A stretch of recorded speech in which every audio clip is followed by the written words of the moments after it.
your breakfast, fresh coffee and bagels too. A new day is waiting for us, we got lots of fun stuff to do. Let's go to the zoo and feed the monkeys. I can lend them your baseball cap. Let's make the day a barrel of fun. Growing up is just a trap.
Hope you guys are doing fantastic. It is very warm and muggy today. Like, it actually feels humid, which is not generally something we feel, especially right now. But it's warm, so I'm grateful for that. I am out in the garden today. Look at it. I kind of didn't do as good a job as weeding as I probably should, but we've been getting stuff out of here almost every night, which has been wonderful. Got some good zucchinis. Look at the squash. Look at that. Look at that little squasharoon down there. It is kind of becoming that season where we are starting to cool down quite a bit. And we're going to need to start getting some of this stuff out. Get on the harvesting mode and making sure that we're doing our due diligence and being able to get all this produce that we were able to grow out of the garden. I'm hopefully going to work on that today. That is my goal. Bert and Garrett are heading over to the house that we are wiring to be able to trade for some of the land that we are in the process of buying for our affordable housing project. So stinking excited. So that he's going to go map out, get things kind of organized for that, and then we should be able, we'll see if we're able to move forward. We'll see what the weather does. We'll see what the trade type stuff does, how much monies we can throw at it. Bert, actually, we were talking about it, is going to share probably a little bit about like why we started building houses in the first place, and why we wanted to trade for our house. Houses were so expensive when we first got married that we wanted to see if we could do with his skill set of being an electrician, if he was able to wire some homes to be able to save up enough money, or even just being able to do trades. This was above and beyond like his regular work. You know, he'd work his normal job and then do that. Just putting sweat equity into it. So anyway, he might touch a little bit on that. That has been a huge blessing and a really big reason as to why we've been able to do some of the things that we've been able to do. To be able to fill you in on that. And I feel I feel plumb worn out. Let's say that. I just feel plumb worn out. You ever feel, you know, you're just going, and then it's like, oh my goodness gracious, I think I'm ready to be done. I think I'm ready to put a fork in it. My babe was like, hey, do you want to go to Birch Lake this weekend? And I was like, you know, I think I'm kind of vacationed out. I think I'm a little tired. It's been a great summer. We're actually having some awesome, these last few days have been beautiful, which generally our August is very rainy. We were grateful that we were able to go to the fair and it was actually sunshiny, because generally the joke around town is, okay, it's gonna rain. Oh, that means it's fair season. So we were really grateful that we were actually able to go on a nice day. But yeah, we're trying to wrap all things up. That's what I'm feeling right now, is just getting a lot of stuff done. We actually went through our garage and we purged everything out that we no longer need for like Bert's business. Trash, just stuff that we just don't need anymore, giving away different things, just really trying to make it better use of our space for winter. Let me show you. Look what all showed up over the week, like it kept coming in multiple things. We have this school is all here. Wow, so I have to get that all organized and structured and all the things. I guess it's just a time of preparation, finishing well. That's what I like to call this time, is it's kind of like finishing well. You keep going, you've worked hard this season, and you got a little bit left, so finish it really well. So that's what we're kind of do, because we're getting burnt out and we're just getting tired. To be perfectly honest, we're getting tired. I'm loving not having the huge trailer that has been here for 3+ years. That has been wonderful. We are gonna leave the tent up over the winter. We're actually gonna use it for some storage, like bikes and the lawnmower, wheelbarrow, garden stuff. So that will be wonderful. Out here mowing the lawn the other day, just kind of keeping up on that because pretty soon I won't be able to mow it. And that's just sad. So that's what's on the EOL agenda for today. Let's actually send you to Bert, seeing if he's gonna show you guys anything of the project that he's working on with little Garrett. And yeah, we'll give you a game plan. Let's go ahead and see how they're doing. Hello, happy peoples. Hope you guys are doing awesome. We're here getting some work done today. If you guys remember this place was knocked down, or at least the majority of it was knocked down here a few months ago on the vlog. The old garage side here, be able to store like a lot of their things, but this is part of the trade project that we are working on. So Garrett and I are gonna go. Garrett, are you helping, or are you just, okay, you don't know. I'm gonna go actually get a list of some of the final things we need to get done in one of their apartments. It's kind of cool. They're building a really nice house here on the river, but they're putting like 3 little apartments, either for Airbnbs or rentals. I'm not exactly sure, but I need to go get the last final list and maybe put some boxes up, a few little electrical doodads. But like I said, this is like the partial trade that we're gonna do for the land that we're looking at. Get some stuff wrapped up here because winter is coming. And then maybe touch base a little bit later here on sweat equity and trades and things that we've done over the years to be able to even afford a home here in Alaska, because houses are pretty expensive. Is that helping? No, I don't know. Go upstairs, Garrett. Oh, we need our tools. You can't come without tools. Let's get our tools. Here, can you put that on?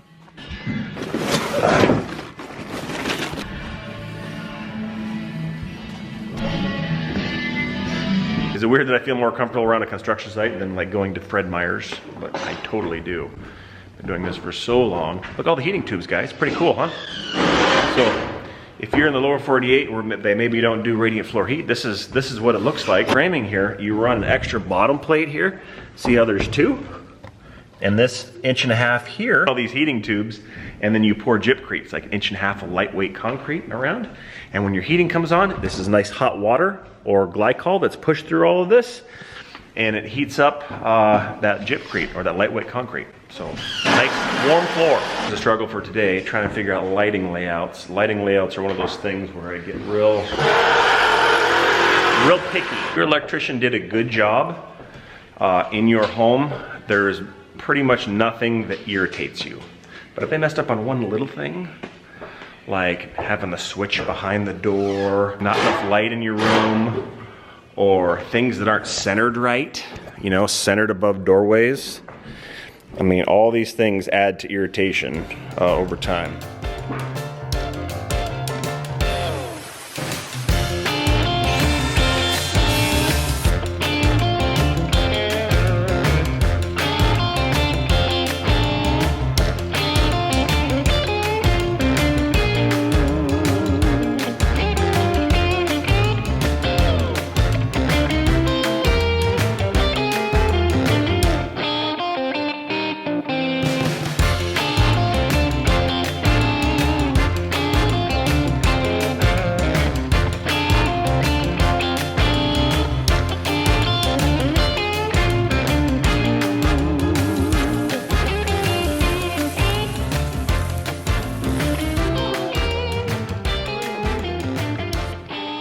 They got away from us, but we're here.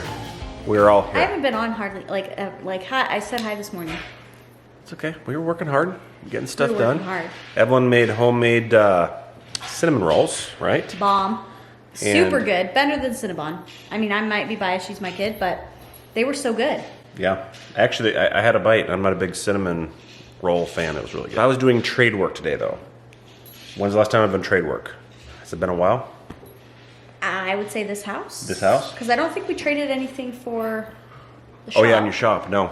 Nope. I don't think. But I think this house. Crazy.